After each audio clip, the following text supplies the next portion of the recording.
Okay, welcome to my next installment on Medicare. Looking around, I notice people are asking, who do you talk to about Medicare? You're getting ready to turn 65, could be in a few months, could be tomorrow. Who do you talk to about getting the information you need? Well, I've made up a little checklist because the first thing you really should think about is who shouldn't you talk to about Medicare, all right? Top of the list, should you call Medicare? All right, that's the first one. You can, and you're going to get some very helpful people. What they'll talk to you about is when you should sign up.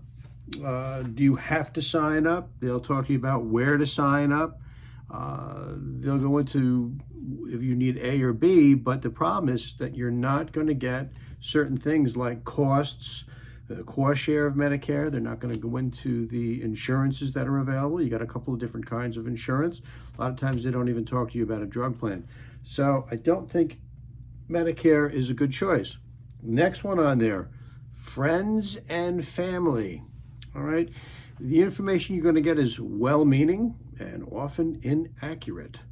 All right. Generally, when people go through the process, certain individuals will pick a plan. They like it. Right away, they're an expert. And they'll tell you that anything else you look at is no good, and you should get on the same plan as them.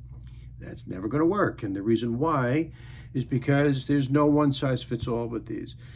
Not everybody has the same medications. Not everybody goes to see the same doctor. Not everybody has the same medical conditions. So one plan is probably not going to work for somebody else. So that's a dangerous proposition to think about just going on a plan because your brother-in-law has it, all right?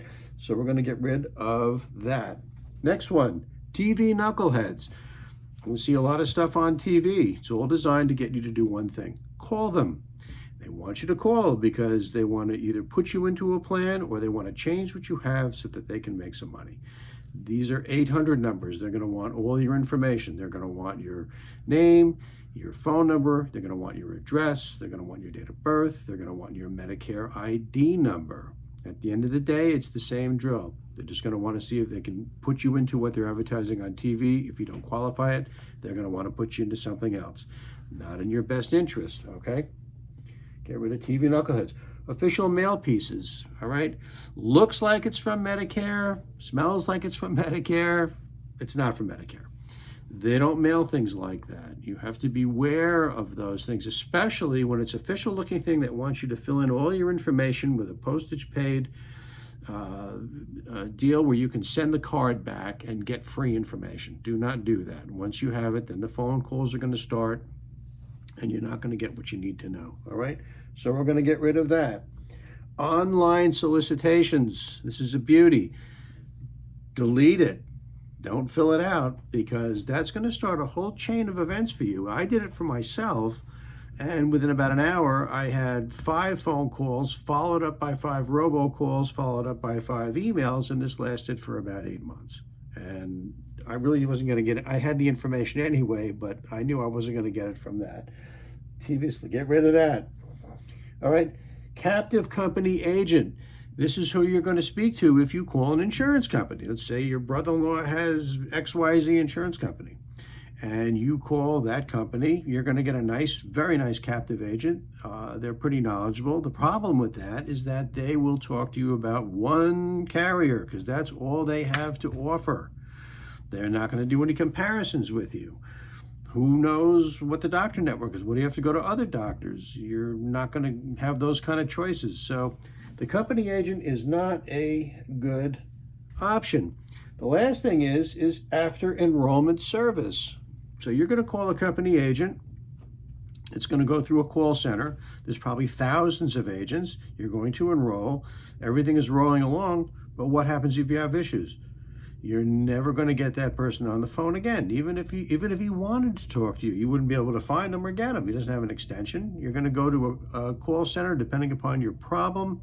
They'll route you to another department. You could be put on hold.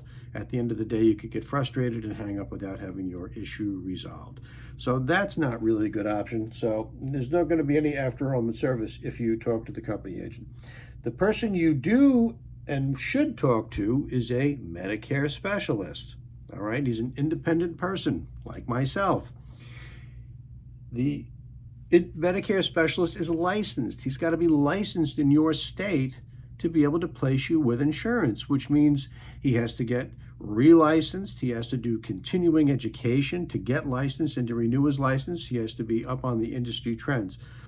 Getting relicensed is not just signing a piece of paper. You have to take classes, and then you have to go through the process. He's Medicare certified. All right, that is an annual thing. It requires about 8 hours worth of modules. It's all designed around your experience with Medicare, the things that people can talk to you about, cannot talk to you about. You can't be really solicited, even though you are. Medicare says you can't. I've got to have a permission slip when I talk to somebody, and we can only talk about very specific products. It takes about 8 hours for those modules, and then there's a 50-question multiple choice. If you don't pass it, you don't get to talk about Medicare. So they're very stringent on that. Also, Medicare Specialist is certified with multiple carriers. Unlike the captive agent who has one insurance company to talk about, I have 10. So the whole point is that when we look at this, you want to have 2 or 3 choices you can look at to compare to see which one is going to be the one that's going to be the most appropriate for your needs. The companies, even though the coverages are all the same, some of them cover medications a little better than others. Some of the copays are a little different, especially if you need an MRI, possible outpatient surgery. So it's always good to talk to somebody that's able to show you multiple options to help you make an informed decision. It has a better outcome that way, all right? After enrollment service. This is critical because unlike the captive agent, or if you go directly through an insurance company, if you have an issue, you can actually speak to the person that enrolled you. Most of the time, like people call me, they have my cell phone. They can call me at night. They can call me on the weekends. And let's face it, things change. Medications change. You could have an issue. Who are you going to talk to about that to get an idea as to what things are going to cost? You could always call back the person that you enrolled you, especially when you're dealing with a Medicare specialist. So the other thing is the specialist is also going to know about maybe special enrollment periods.